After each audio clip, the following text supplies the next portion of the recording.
Hello everyone, welcome to my channel all time teaching में आपका फिर से स्वागत है। आज की इस वीडियो में हम क्लास 7 का चैप्टर 9 चिड़िया की बच्ची के प्रश्न अभ्यास यानी कि क्वेश्चन आंसर करेंगे। तो फ्रेंड्स, अगर आप मेरे चैनल पर नए हैं तो चैनल को सब्सक्राइब और वीडियो को लाइक ज़रूर करें। तो अब बिना टाइम वेस्ट किए वीडियो को करते हैं स्टार्ट।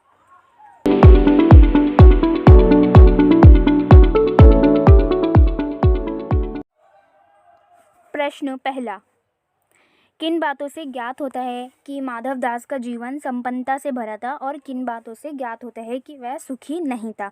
यानी कि किन बातों से ज्ञात होता है कि माधव दास का जो जीवन है वो संपन्नता से भरा था यानी खुशियों से भरा था, और किन बातों से ज्ञात होता है कि वह सुखी नहीं था यानी कि वह सुखी नहीं था।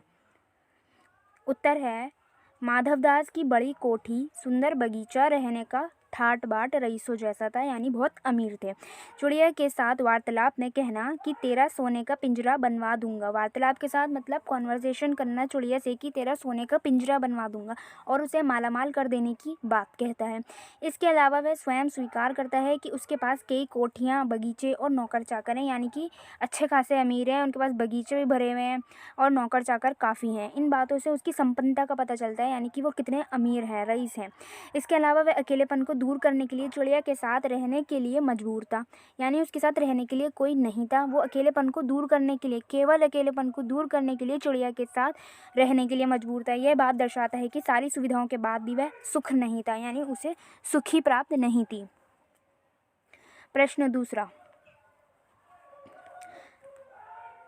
माधव दास क्यों बार बार चिड़िया से कहता है कि यह बगीचा तुम्हारा ही है? क्या माधव दास निस्वार्थ मन से ऐसा कह रहा था? स्पष्ट कीजिए। यानी माधव दास बार बार चिड़िया से कहता रहता है, उससे कन्वर्सेशन करता है कि बगीचा जो है वो तुम्हारा है।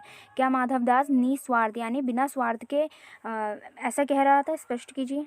उत्तर है, माधव दास चिड़िया से बार बार इसीलिए कहता है क्योंकि उसे चिड़िया बहुत सुंदर और प्यारी लगी।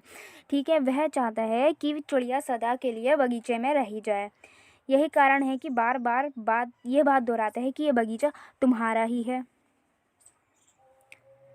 माधव दास का ऐसा कहना कि मतलब निस्वार्थ मन से कह रहा था, ये कैसे कह रहा था?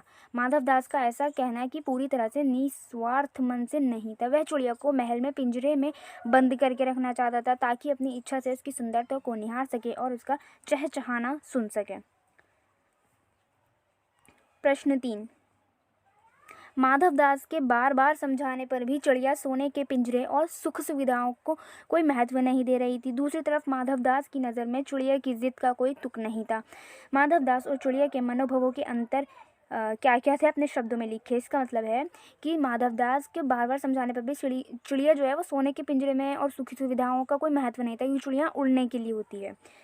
ठीक है, अब इसका उत्तर है, माधव दास बार बार चिड़िया को सोने के पिंजरे व सुख सुविधाओं का लालच देता है, लेकिन चिड़िया इन बातों को कोई महत्व नहीं देती। उसे तो स्वच्छंदता ही पसंद है। ठीक है, उसे माधव दास के सुंदर बगीचे में रहना भी पसंद नहीं है। वह अपने परिवार से भी अलग नहीं होना चाहती। अगर माधव दास के पिंजरे में वह आ जाती है तो अपने परिवार से अलग हो जाएगी, लेकिन वह अपने परिवार से भी अलग नहीं होना चाहती। शाम होते ही उसे माँ के पास जाने की जल्दी होती है। वह तो केवल घूमना ही चाहती है, बंधन में रहना उसका स्वभाव नहीं है। दूसरी तरफ माधव दास की नज़र में चिड़िया की जिद का कोई तुक ना था। वे केवल अपने बगीचे की शोभा बढ़ाने हेतु उस चिड़िया को पकड़ना चाहते थे। ठीक है, यानी बगीचे की शोभा बढ़ जाए, बस उसको इसलिए पकड़ना था। वे उसे सोने के पिंजरे व अन्य सामानों का प्रलोभन भी देते हैं, लेकिन चिड़िया के लिए सब चीज़ें को कोई महत्व नहीं रखती। चिड़िया किसी भी चीज़ को कोई महत्व ही नहीं देती है। प्रश्न 4, कहानी के अंत में नन्ही चिड़िया का सेठ के नौकर के पंजे से भाग निकलने की बात पढ़कर तुम्हें कैसा लगा?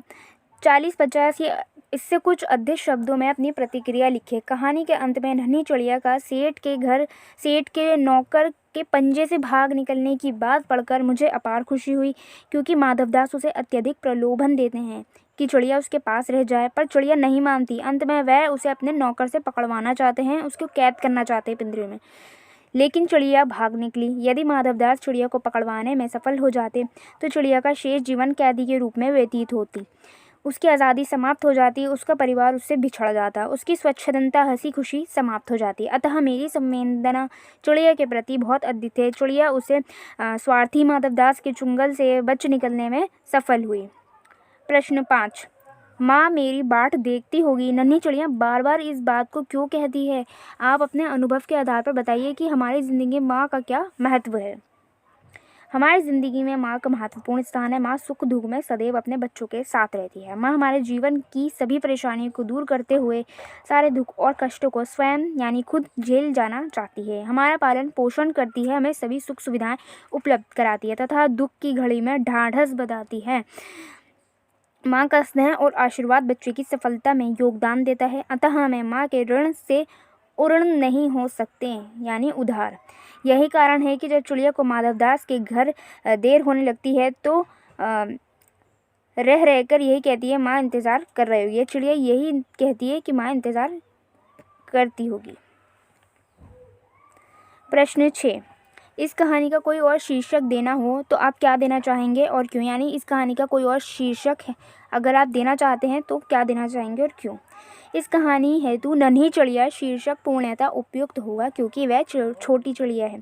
यानी इस कहानी का अगर शीर्षक देना चाहते हैं तो नन्ही चिड़िया उपयुक्त होगा क्योंकि वो बहुत छोटी चिड़िया है। स्वभाव अनुसार थोड़ा बहुत घूमना ही जानती है। जब माधवदास का नौकर उसे पकड़ने लगता है तो वह बहुत डर गई। वह इतनी तेज़ी से उड़ती है कि सीधा माँ की गोद में आकर रुकी और सारी रात उससे चिपक कर सोती रही। वास्तव में वह छोटे बच्चे की भांति ही डर जाती है और बच्चा माँ की गोद में ही अपने आप को सुरक्षित महसूस करता है। तो फ्रेंड्स, अगर आपको मेरी वीडियो अच्छी लगी हो तो वीडियो को लाइक और चैनल को सब्सक्राइब ज़रूर करें।